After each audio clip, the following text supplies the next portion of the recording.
আসসালামু আলাইকুম তোমাদের সবাইকে স্বাগতম আরেকটা ভিডিওতে।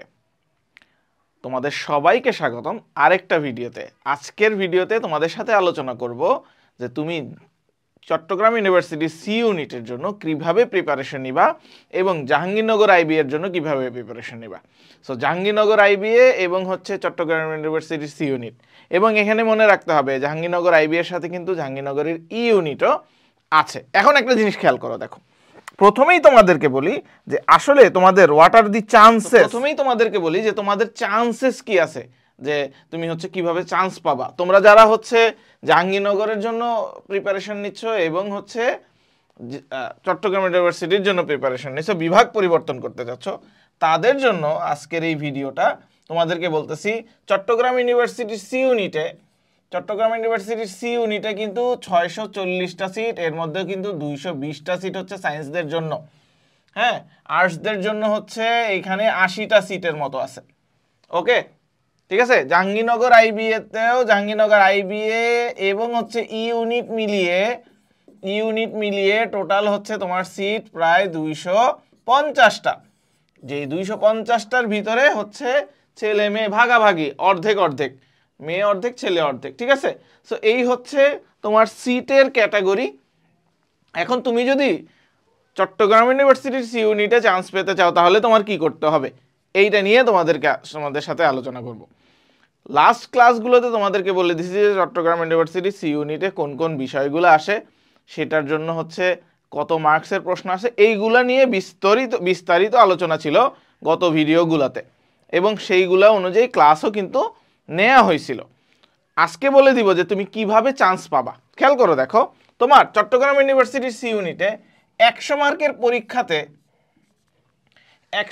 পরীক্ষাতে তোমার কিন্তু 100ই পাইতে হবে এমন কোনো কথা নাই। চান্স পাইতে হলে তুমি যদি 75 অথবা 70% মার্ক ক্যারি করতে পারো, পরীক্ষায় 70% মার্ক ক্যারি করতে পারো, হ্যাঁ, পরীক্ষায় যদি তুমি 70% মার্ক ক্যারি করতে পারো তাহলেই কিন্তু তোমার চান্স পাওয়া একদম সুনিশ্চিত হয়ে যাবে। তুমি তোমার সিজিপিএ যতই হোক না কেন। ওকে, সো তোমার টার্গেট থাকবে 70 থেকে 75 মার্কস পাওয়া। ওকে, সো এখানে চান্স পাওয়াটা কিন্তু আরো সহজ। কেন? কারণ তোমার এখানে ইংলিশ আছে। কোন ইংলিশ? এই ইংলিশ প্রিপারেশন কিন্তু তুমি সারা জীবন ধরে নিছো, ঢাকা বিশ্ববিদ্যালয়ের পরীক্ষার জন্য এই ইংলিশের প্রিপারেশন নিছো। সো এই ইংলিশে অনেক মার্কস, ঠিক আছে। কমিউনিকেশন স্কিলে অনেক মার্কস। এই কমিউনিকেশনের জন্য তোমার কিন্তু অনেক ভিডিও, তোমার ইংলিশের জন্য অনেক ভিডিও আমাদের ইউটিউব চ্যানেলে প্লে লিস্ট আকারে দেওয়া আছে। ভোকাবুলারির জন্য প্লে লিস্ট আছে, গ্রামারের জন্য প্লে লিস্ট আছে, হ্যাঁ, রিডিং কম্প্রিহেনশনের জন্য আলাদা করে ভিডিওস আছে, ঠিক আছে। সো ইংলিশটা তোমার কিন্তু আমাদের ইউটিউব চ্যানেল থেকে মোটামুটি কি একদম ফুললি 100% তোমার কভার হয়ে যাচ্ছে। এখন তোমার আলটিমেট গাইড, তোমার কিন্তু অন্য কোনো কোর্সে ভর্তি হওয়ারও দরকার নেই।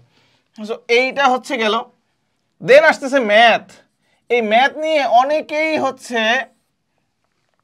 চিন্তিত, বিশেষ করে কমার্স এবং আর্টসের স্টুডেন্টরা।